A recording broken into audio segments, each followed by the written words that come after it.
Hi everyone, welcome back to Coffee Books and Rain. I'm Rachel with my coffee and my cute little Yeti mug. Look at him, he looks like a little marshmallow. Um, we have coffee, we have books and reviews, and we don't have rain, but we have some pretty cold weather out there. So I am staying inside and staying nice and cozy. And I am doing some book reviews for you guys. And today's book is The Case of the Damaged Detective by Drew Hayes. Now, it does say that it is 5-minute Sherlock #1. So I'm going to click that real quick because I didn't know it was called, I didn't know it was #1. But apparently, this is at least the one of 3 so far. And yeah, so maybe I will read some more of them, or at least audiobook them, because it was only from Audible. It's an Audible original. So just letting you know, I did get this. I don't know if I got it with a credit or if I got it for like a 2 buy 2 get 1 free or something like that, or a 2-for-1 deal. I'm not sure, but it looked kind of fun and funny, and that's why I picked it up. So let's dive into the summary. A mystery road trip buddy comedy action adventure from the author of Secondhand Curses. A dance club full of bodies, cause of death a mystery, a lone survivor, a man raving like a lunatic wearing only a deerstalker hat. Yes, you heard that right. He was only wearing a deerstalker hat. If you don't know what a deerstalker hat, it's like the Sherlock Holmes hat with the little flaps. But anyway, now, the man who calls himself Sherman Holmes is being studied like a lab rat by a top secret government agency. How is it he can barely be clinging to reality 1 minute, yet be a seeming genius the next? Within his brain might just be the greatest scientific breakthrough of the millennium, if anyone can figure out how to access it. Enter the agent codenamed Watson. Once a rising star, a deadly betrayal sent him spiraling into uncertainty and paranoia. Now, saddled with moving Sherman to a more secure facility, he must prove he's still up to the task. With enemies on their heels, a whole country to cross, and Sherman ranting in his ear, the job proves to be more of a challenge than Watson ever anticipated. With Watson's experience and bizarre insights of his own twisted mind, Sherman might just survive. But can Watson survive Sherman? It says it's a mystery, but honestly, I would 100% call this detective comedy or buddy cop. Now, only one of them is technically a cop, and one would be a consulting detective, I guess you could say. So I guess the mystery here is what's up with Sherman and, yeah, how he got these abilities. So we start off with, like it says, Sherman is found in this dance club and everybody else around him is like dead. And then he is like dancing, at least that's how I perceive it, and raving, and he's nude except for his hat. And they know he didn't do it, but also like what happened, they're not really sure. And it was just incredibly fun because Sherman, he has some really cool like Sherlock Holmesian insight into things, and yet sometimes he acts like an absolute lunatic. Like, I mean, it's accurate to the summary. So in comes this special agent, the secret detective, the secret agent, what have you, who I think he's only given like a code number at first, but they call him Watson because Sherman has claimed that he is some sort of descendant of the real Sherlock Holmes. Well, the thing is I don't think Sherlock Holmes is really real. Like, from what I'm to understand, Sir Arthur Conan Doyle did not base the character of Sherlock Holmes on a real person. So, there's no real way Sherman could be a descendant. Well, it is a buddy cop, detective comedy, road trip across the United States sort of scenario. We get into a car, and it has to be this one particular type of car, at least for Sherman's liking. And Sherman gets to dictate a lot of stuff for being this dude who's supposed to be kind of crossing the country incognito, and yet he's absolutely not being in any way incognito. He stands out like a sore thumb. And I honestly feel terrible for this special agent Watson. Like, he just, it's like babysitting, but almost like herding cats at the same time. So you don't know, you just kind of turn your back 1 second and cats are crawling curtains and things are breaking, and that's kind of what happens. But that's exactly what happens with Sherman. Let's just say there's one particular moment where they go to like a fair, like, one of those, like, not a World's Fair, but like a little county fair. And there's like a jelly bean counting thing. And Sherman's really excited about it for like 5 whole seconds, because he's like, oh, okay, if I know the number of jelly beans, then I get a food ticket to every single food stand. And he's so excited because he wants to try all the food.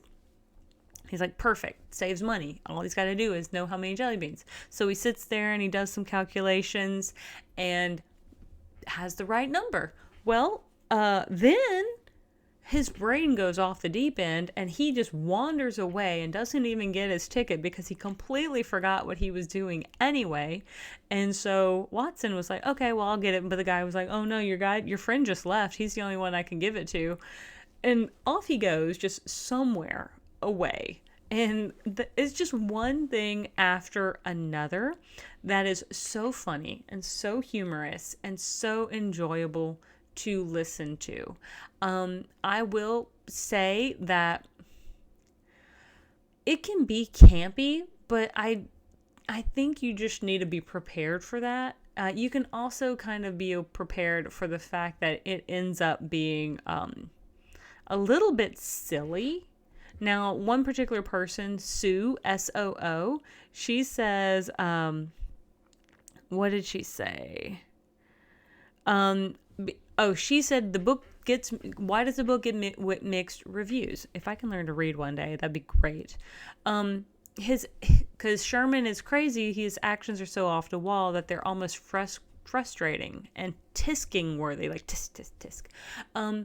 Especially for the reader, we're supposed to think that is what she's thinking. So you're supposed to be frustrated and confused by Sherman's antics. And I'm guessing that's because that's what Watson is feeling at the same time.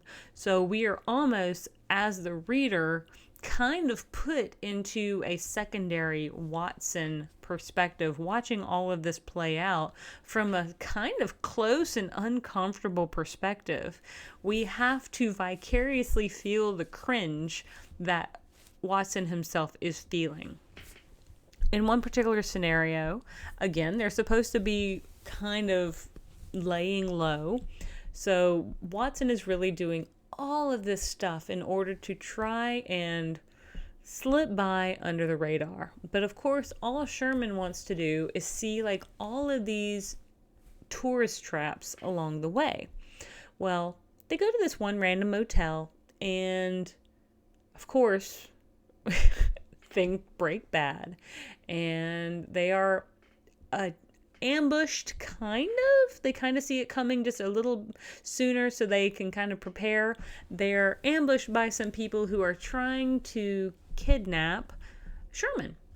Sherman is, like I said, that there's a reason that they've been trying to lay low is because some other people have a target on Sherman as well. Not really from what I can tell, death, but at least there is a bounty on his head for them to bring back. And so Watson is incredibly clever, and he is able to manipulate the scene pretty well, but then they have to get into this car that, I don't know, like the cover of the book shows it to be like this blue, like a big blue Cadillac convertible.